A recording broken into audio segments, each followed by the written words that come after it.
Remember, Shiro, tranquility and peace. These are the elements of a samurai. We do not strike wildly or fiercely. When facing our foes, we take no pleasure in the battle. We do what needs to be done, and that is enough for us. The sound of the chanting and cheers drew the young Orochi from his sound sleep and his dreams and of his father's words. He sat, leaning against the cold stone wall of his cell, his eyes fixated on the door to his prison, waiting anxiously for someone to come to it and let him loose. He was more than prepared. In fact, he was fidgety with anticipation. The day when he would finally see if his father was right or wrong. 8 years ago today, Takayama Shiro had only been a boy, a young samurai son in the mire. A Viking raid on his village had taken the people by surprise. Shiro's father, one of the finest Orochi, had encouraged his family to hide themselves while he joined in the fighting. Perhaps if the young lad had listened to his father, had done as he asked, then maybe things could have been different. However, the young warrior couldn't bring himself to run and hide while there was a chance to prove himself. He had taken up a dagger and run out to meet the enemy, but he'd been struck on the head by the butt of an axe and knocked out. When he'd come to, young Shiro found himself chained in a wagon with his mother and various other villagers and samurai, including his father. The Vikings had been victorious, and now they were bringing back survivors as slave labor. To be taken alive was a great humiliation. For the samurai, it is better to die in battle than to live in dishonor and defeat. Shiro looked to his father, who kept his head up, stoic and proud as always. And yet, his eyes... One could see the pain of remorse and anger, but he'd never express it verbally. He was too tranquil for that. Shiro's father always taught that a true samurai was to remain tranquil and elegant in all things, that to show one's emotions, to relish in the passions of war and battle, is unbecoming of a warrior. A true warrior suppresses these things, overcomes them. For the entire journey to Valkenheim, his father's expression did not change. He said nothing. He offered no comfort. He merely kept his eyes forward. When offered food, he would not take it. When Shiro's mother was offered food, she could not eat it either, but insisted that Shiro eat. He needed strength. He needed to escape when given the chance. But Shiro, deep down, didn't want to escape. He wanted revenge. The samurai slaves were taken to a town in southern Valkenheim called Heimgard. There, the slaves were taken from the cart to a large mess cell to be held in. Shiro was led to sit beside his mother, but when Shiro's father was taken, he turned to the raider who was grabbing him and presented his first words in days. "Give me my sword," he demanded. The Viking stared at him in surprise, as he had only just now spoken. "Fight me in one-on-one combat. Allow me to live or die with my honor." The Vikings looked amongst themselves in confusion at the demand. The warriors ran to the great hall of the village and asked the Jarl what to do. The Jarl, impressed by his demand, agreed to the request, and the very next day Shiro's father was allowed a one-on-one fight with the finest raider in the village. Shiro was unable to watch the duel as he was still chained to the cell, but he could hear the cheers and shouts, and was easily able to discern the outcome. He held back tears as another loud cheer of victory filled the air. He guessed what the fate of his father was, and it was confirmed when he was not returned to the cell. He sat beside his mother that night, dreaming of his chance for vengeance, his chance to make his own offer to fight one-on-one. However, time makes one restless. The young Shiro couldn't sit idle for long and began to grow agitated. Patience was not something he wished to practice when honor was on the line. One night he attempted to escape. Using a bone on the ground in his cell, he worked away at the lock to his prison. His mother, weak from depression, whimpered for him not to flee, but he swore he would return for her and set them all free. After managing to break the lock, he dashed out of the prison, only to run headlong into a warlord by the entrance. Shiro didn't stop. He attacked with his bare hands to rip the shield of his adversary from his hand. The warlord fought back and shouted for assistance, as Shiro was battling with savagery he never knew he had, kicking and striking furiously to get the advantage. At last, 2 warriors were able to restrain him. Shiro knew he was to die. He prepared himself for it, but to his surprise the warlord didn't strike him down. Instead, he let out a mighty laugh. "Seems this one has some fire in him." The Vikings present laughed, and Shiro felt furious, like he was being insulted. He tried to temper it, to hold it down, to remember his father and what he taught.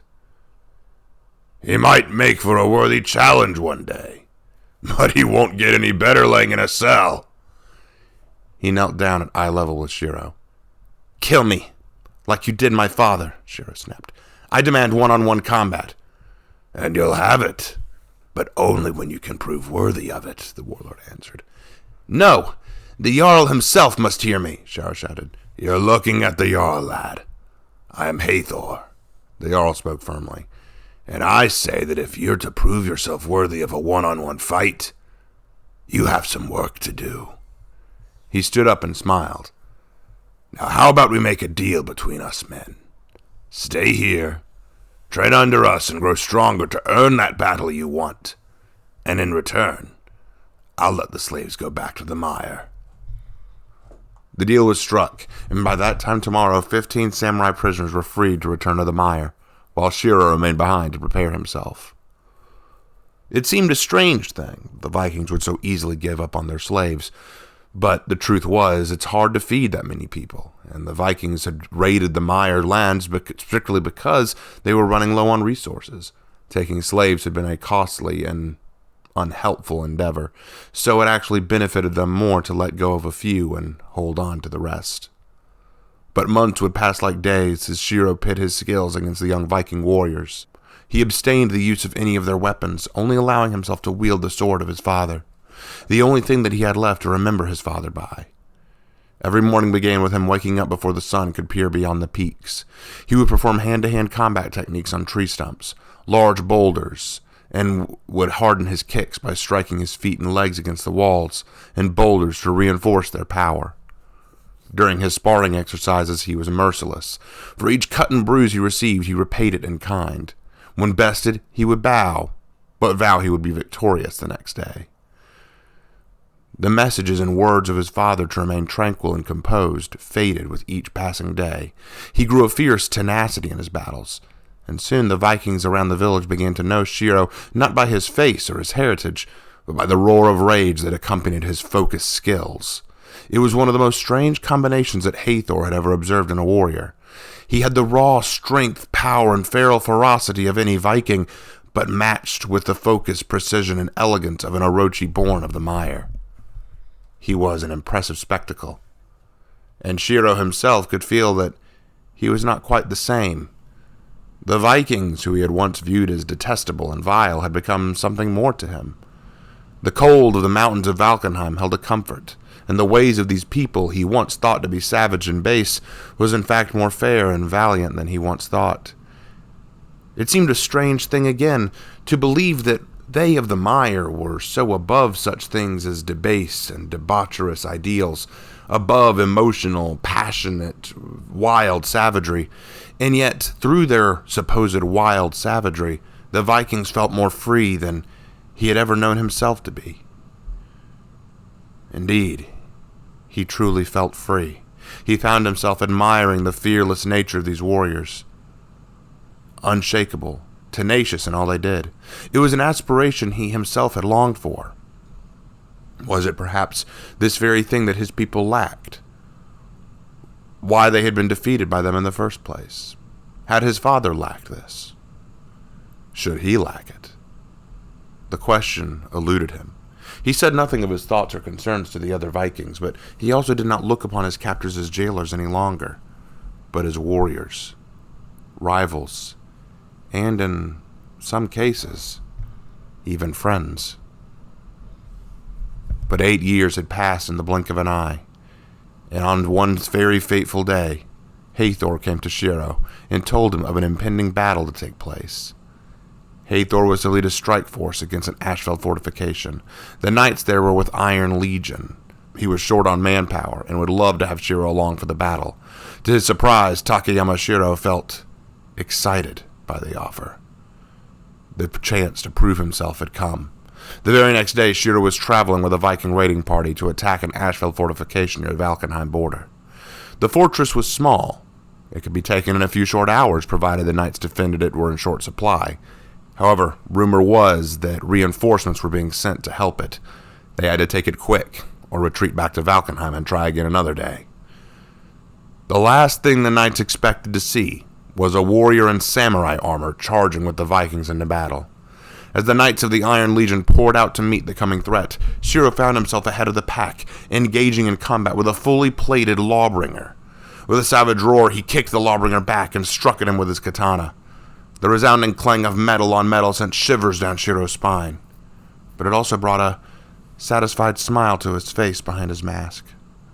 This felt wonderful. The thrill of combat, the thrill of battle. How had his father felt in the midst of war? Had he relished in it like this? Had he felt this primal thirst for the blade striking the flesh? No. He would tell Shiro that this was wrong, that he should only do what needs doing, not relishing or basking in this. He must compose himself. But what composure was there to maintain in a battle of life and death? What was there but the skill of the warrior, the mad thrashing of metal against metal? And as he cut down that lawbringer, he dashed through bodies and found more foes to take. Wardens, gladiators, a peacekeeper, and even a very ambitious conqueror who thought hiding behind his shield would be enough to save him from the blade of the wild sword.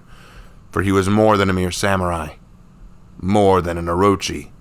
He had the heart of the wild in him.